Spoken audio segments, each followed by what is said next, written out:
Swindon, England, 1972. Andy Partridge is playing guitar in a musical instrument store when Colin Moulding, who recognizes Andy from school, picks up a bass guitar and starts to jam with him. The two soon decided they wanted to start a band, soon joining up with drummer Terry Chambers. Other members came and went, but it would be Partridge, Moulding, and Chambers who took the band more seriously. They called themselves Star Park.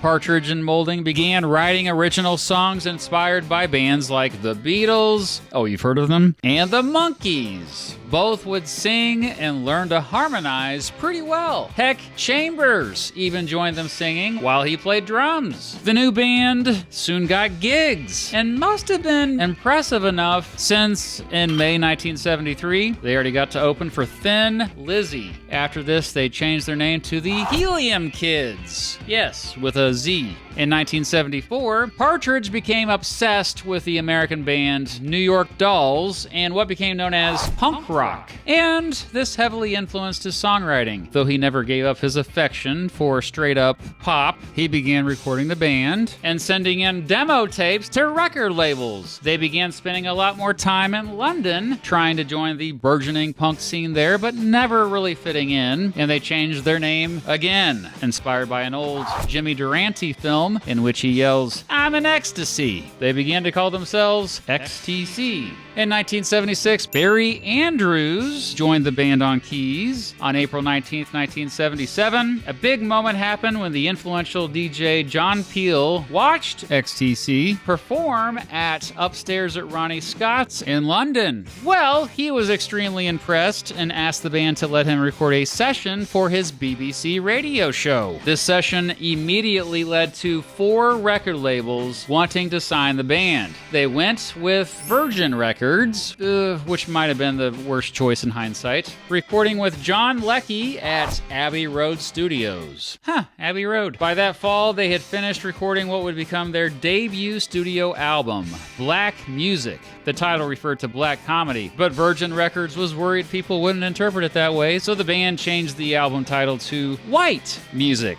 Meh, black music, white music, what's the difference? Released by Virgin on January 20th, 1978, White Music featured post-punk songs that were way catchier than most post-punk. Also, unlike most post-punk at the time, intelligent, funny, and lighthearted lyrics. Critics generally praised White Music, but its 2 singles, Statue of Liberty and This Is Pop, got little radio airplay. XTC spent much of the year touring Europe to promote the album, but had already written so many new songs they wanted to quickly record as a second album. They had asked Brian Eno, who was a big fan of theirs, to produce their new stuff, but he turned them down, saying they were good enough to just produce it themselves. Instead, they went with John Leckie again. What resulted was Go To, XTC's second studio album, released by Virgin on October 6, 1978. Hey, make sure you pause the video and read the album cover. Go To featured more experimentation of song structures and unpredictable twists and turns. Still, very catchy songs. Critics also praised Go To, but it basically had no commercial success. Although the single, Are You Receiving Me, did somehow get up to 86 on the UK singles chart. In December, Andrews left the band to pursue his own musical projects. Just as XTC was about to tour the United States for the first time, the band struggled to find a steady replacement on keys. Instead, a dude named Dave Gregory started joining them as a second guitarist. By April 1979, Gregory was also sometimes playing keys for the band and a regular member. That summer, he'd record new songs with the band, this time with the now legendary producer, Steve Lillywhite, at the Townhouse Studio in London. Partridge and Gregory began their signature rhythmic interplay between their guitars. The band experimented further with not only genre mixing, but new production techniques. They particularly began to love the gated reverb, or a technique that used reverb but cut off its tail end. Moulding wrote a song that highlighted the effect called Making Plans for Nigel. With lyrics about parents crushing their kids' dreams, the song was filled with idiosyncrasies and just kinda weird, man. And yet, it became the band's breakout hit. Virgin released Drums and Wires, XTC's third studio album, on April 17th, 1979. It was their first commercial success, eventually getting all the way up to number 34 on the UK Albums Chart and 176 on the Billboard 200. The aforementioned Making Plans for Nigel got all the way up to number 17 on the UK Singles Chart and caused several Nigels to approach Moulding and say, "That song is my life," ever since. The song got XTC 2 appearances on the BBC's Top of the Pops, and for the very first time, sold out shows. Drums and Wires, which also featured the single 10 Feet Tall, went on to become the band's best-selling album, although there's conflicting reports on this. XTC continued to tour non-stop, playing shows in Australia for the first time. Their shows were energetic and tight. They had gotten pretty darn good at their instruments, but touring stressed the band out, man. At one show, Partridge not only forgot how to play their songs, but forgot who he was. Exhausted, they did take a break from playing shows to record some new songs in the summer of 1980, once again working with Steve Lillywhite at the Townhouse Studio in London.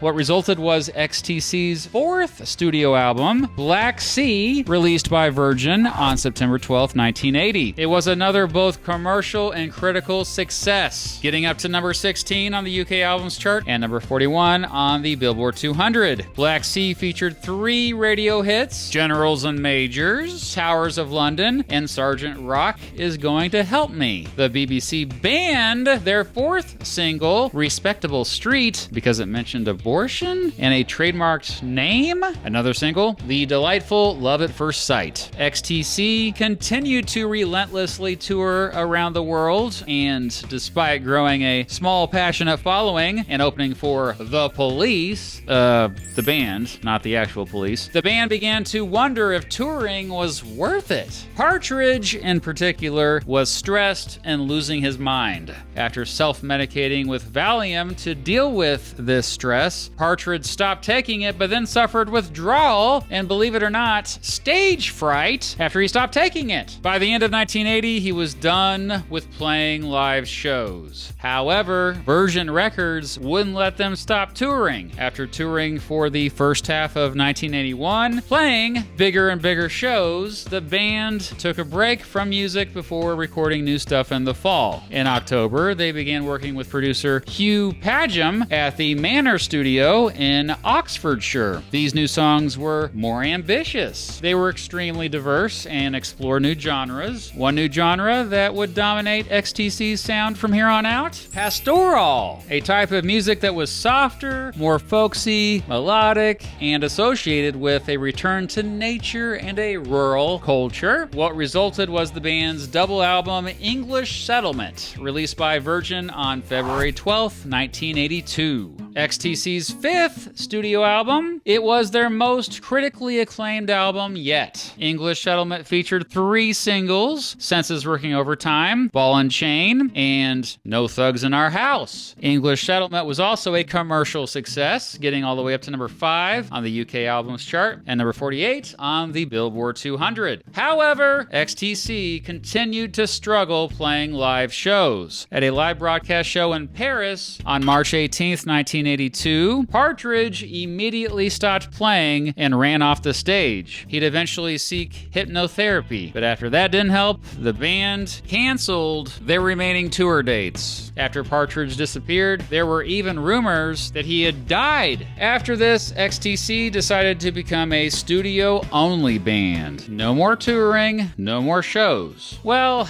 Chambers didn't like that so much. He was the dude in the band who actually liked playing live shows. He'd soon quit the band, and from this point forward, XTC would use a rotating cast of session drummers on all future recordings. Being a studio-only band, however, meant they'd have debt. Not only that, their manager, Ian Reed, had lost a lot of the band's royalty earnings.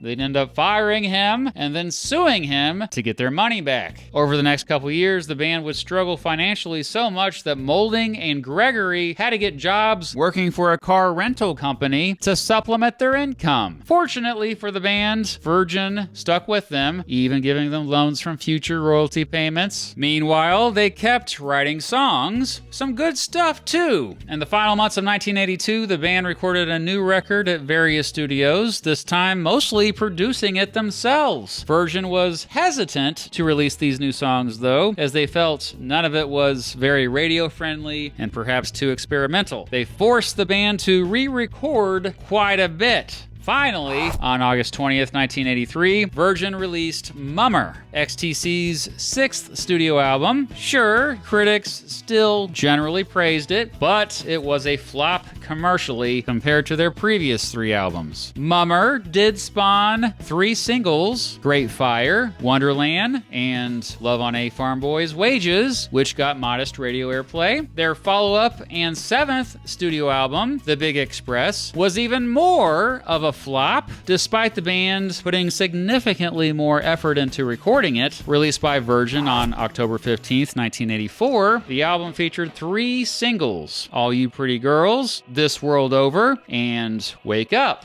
Although The Big Express was a commercial disappointment, the critics were still mostly with the band. In fact, if you go back and read music journalists covering this album, you can hear their frustration that the band wasn't getting the traction they deserved. Most importantly, Partridge, Moulding, and Gregory were still very proud of this music they were creating. And then some fun. The band decided to pretend to be a 60s psychedelic band. They used only equipment from that era and even dressed in 60s clothes. The trio somehow convinced Virgin to present the songs as if they were from a long-lost collection of recordings from a mysterious band known as the Dukes of Stratosphear. Despite releasing the Dukes of Stratosphear's debut album, 25 O'Clock, on April Fool's Day, 1985, apparently they were successful at tricking folks, especially since XTC denied any involvement with the project when asked. Soon enough, folks caught on though, but the Dukes of Stratosphear would continue to record, releasing a follow-up album, Sonic Sunspot, a couple years later. But XTC wasn't done making XTC songs yet. And now they had the pressure. During a meeting in early 1986, Virgin executives apparently told the band they sounded, quote, too English, and said they'd drop the band from their label if their next album sold fewer than 70,000 copies. Dang. Virgin also forced the band to work with one of their approved American producers. Well, the only producer they recognized from the list was Todd Rundgren, so they went with him. In the spring of 1986, they met Rundgren at his Utopia Sound Studios in Woodstock, New York, and he ended up having a lot of influence recording their new stuff. Rundgren's heavy involvement, though, led to tensions between him and Partridge. Still, what resulted from that tension was a masterpiece. Skyllarking, XTC's eighth studio album, released by Virgin on October 27th, 1986. Despite creating little buzz upon its initial release, many music journalists now consider Skyllarking to be XTC's best album. At first, it did seem that the band would absolutely fail to sell at least 70,000 copies of it. That's because the first two singles off Skyllarking, Grass and The Meeting Place, failed to get much radio airplay. But then, the B-side of Grass, a song Partridge didn't even really like, called Dear God, unexpectedly became a huge college radio hit. Based on this success, Geffen Records even reissued Skyllarking with the song on it. Dear God, a song questioning the existence of God due to suffering, was the rage bait of its time. One of the most controversial songs of the 1980s due to its atheist, anti-religious message. It was so controversial that it led to Partridge getting a ton of hate mail and a radio station in Florida even getting a bomb threat for playing it. Flash forward to today, and Dear God is one of XTC's most recognizable songs. Skyllarking rejuvenated XTC's career and made them more popular in the United States. And they'd spend a lot more time there over the next few years. Throughout 1988, they'd record new stuff with producer Paul Fox in Hollywood. These songs were much brighter and even catchier than their previous few albums. On February 27th, 1989, 1989, both Virgin and Geffen released Oranges and Lemons, XTC's 9th studio album. The album featured the two ridiculously catchy radio hits, Mayor of Simpleton and King for a Day. Mayor of Simpleton got up to 46 on the UK singles charts and even got to 72 on the Billboard Hot 100, their first and only single to make it to that chart. Nah man, XTC by this point were mainly just staples on both college radio and, quote, alternative rock radio. Speaking of which, King for a Day got up to number 11 and Mayor of Simpleton got up to number 1 on Billboard's recently created Modern Rock Tracks chart. Oranges and Lemons was XTC's highest charting album since English Settlement, getting up to number 28 in the UK and 44 in the United States. And of course, critics adored this one as well. We're delighted that our next guests have chosen this very program for their first public appearance in 7 years.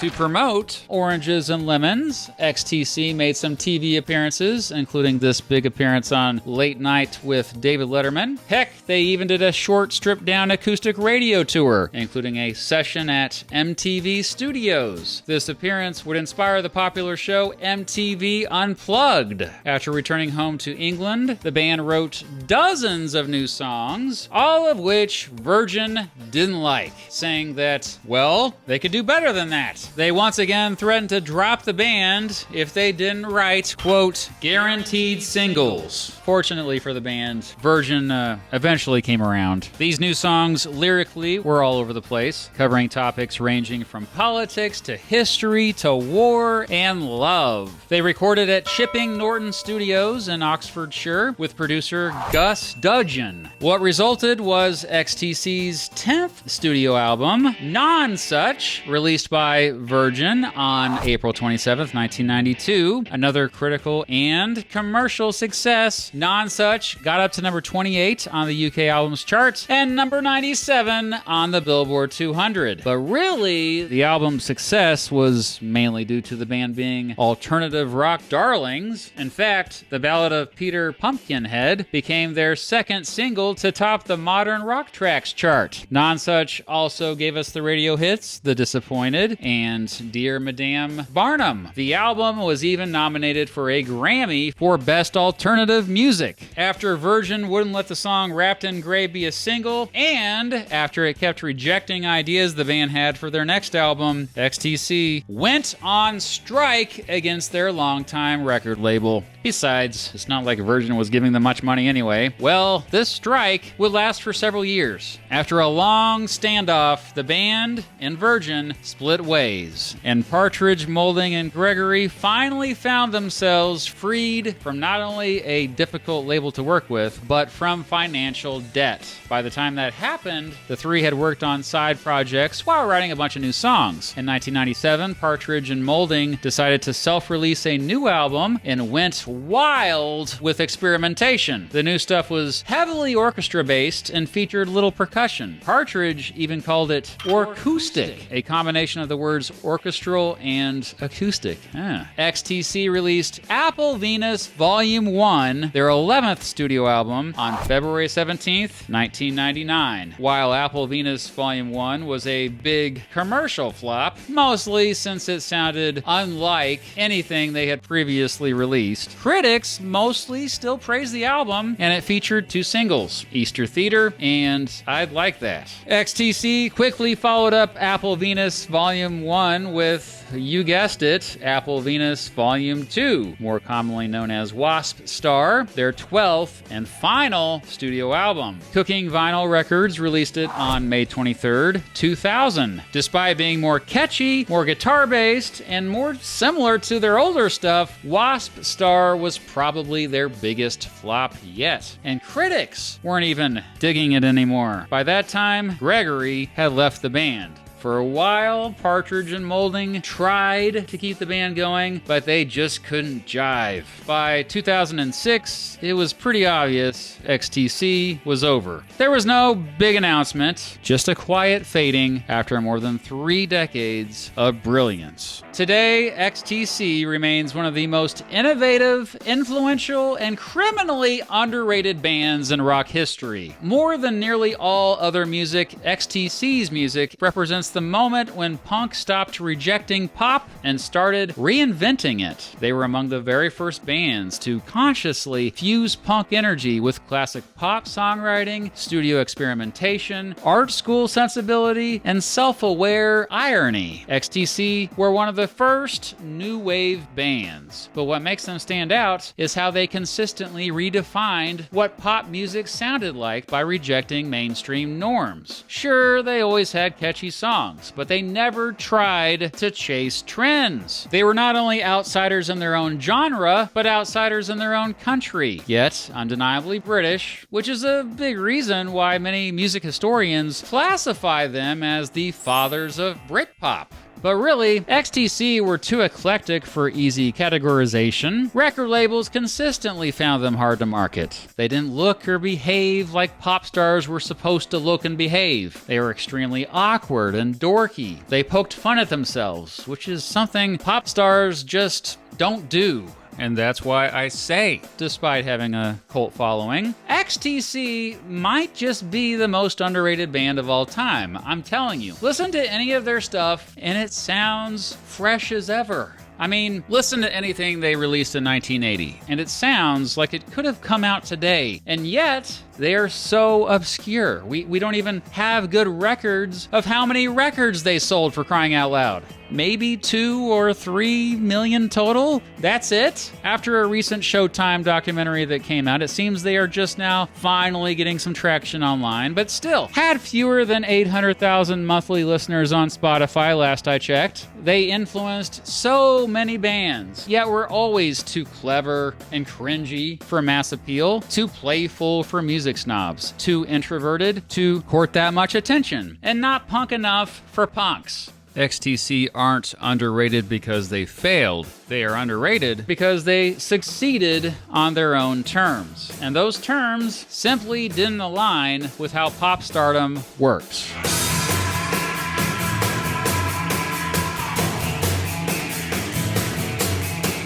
But what do you think, punks? What is your favorite XTC album? Song? And if you disagree with me that they're the most underrated band, what is the most underrated band? Hey, speaking of underrated, I think XTC's final album, Wasp Star, is also underrated. And I think this channel is overrated. Thanks for watching and listening. Bye-bye now.